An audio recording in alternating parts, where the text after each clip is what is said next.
mine, Rorschach, who's on YouTube also, loaned me his Chesty rig.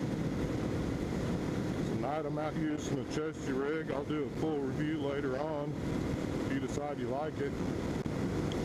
It's just like anything else, it's got its pros and cons. One of the things I like about it so far is,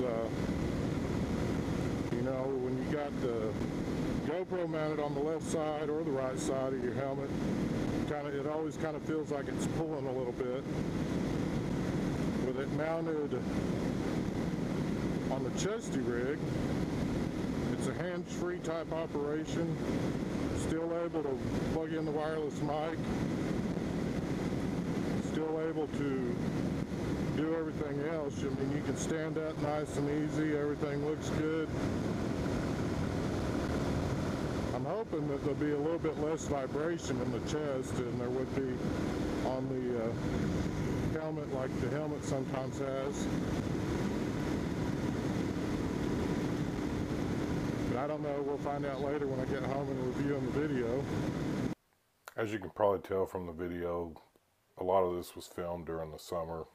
I've actually been using this Chesty rig for several months now. We're into winter time now, and I'm going back and I'm redoing the part of the edits and trying to get a good review put together for you guys. With this review, I think it'd be best if we go ahead and point out a few things that I did notice or observe, and things that would help you if you decide you're going to end up getting a Chesty rig. I think it is something that's beneficial that you could potentially use and enjoy. And anyways, I'll just go ahead and I'll make a short list real quick. When you get ready to set it up and you're setting up your Chesty rig, it's almost like your helmet cam. If you'll go to your GoPro app or your phone app or whatever you have, go ahead and set up some sort of way that you can actually see where the camera's looking. I went to the GoPro app. I used it to help try to get the shot framed up before I even took off. And then one of the things that you'll figure out real quick after you go riding for a little bit, when you're standing up, your point of view is going to change just a little bit. So you kind of have to find that happy medium in there between the two, so that you can, you'll find a way that you can sit where you'd be roughly in the same position as if you were standing. So that's one thing that I did notice, and that'd be something that you want to pay attention to. Another thing that I found beneficial was to go ahead and use the GoPro tool to tighten up all the screws, and I'll post an image up here in a second where you can take a look at what I'm talking about, but it makes it much easier using the GoPro tool to tighten down all the knobs after you get it in the right position. It will loosen up on you when you're out riding, just the wind, the vibration, and that type of stuff. I will say that the vibration, I believe it's definitely a lot better than a handlebar mount. There's just a tremendous amount of vibration if you mount a GoPro to your handlebars.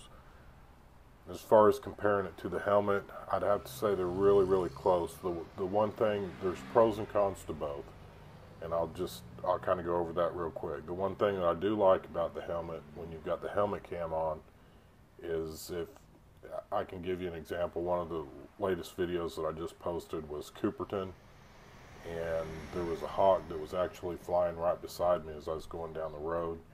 You can actually turn and, see the hawk. The problem is when you're running with the Chesty rig, when you turn your head, you're not going to see that. Now, the flip side to that is when you're going through intersections and you're doing your basic driving, if you got your helmet cam on, you're going to, what I typically do is I try not to talk when I'm at an intersection, because I don't want people getting dizzy when I'm looking left, right, and left. But, it's something to think about. I mean, I did like the Chesty rig.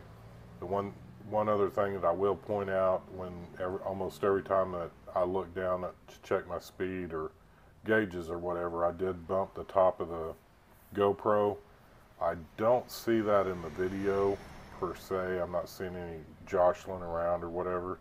So I mean, whatever it was just light enough that, I mean, that Chesty rig holds the GoPro pretty dang tight. So I mean, it was just kind of bouncing off of it. But that is kind of annoying when you got your helmet on. I could maybe figure out a way to put the GoPro or the Chesty rig down lower, but that is something that, you know, you might want to think about if you're going to end up getting it. Well, I think we've about covered all the pros and cons to both the Chesty rig and kind of doing a comparison with the helmet mount system. Most everybody is using the helmet, so they're familiar with that, so that's kind of where I was comparing it to. We've really enjoyed using the Chesty rig. I think it definitely has a purpose and is a useful tool. Thanks again for watching our channel. Thanks for all your likes, subscribes, and comments. We appreciate it. If you enjoyed our video, share it. And until we meet again, have a blessed week.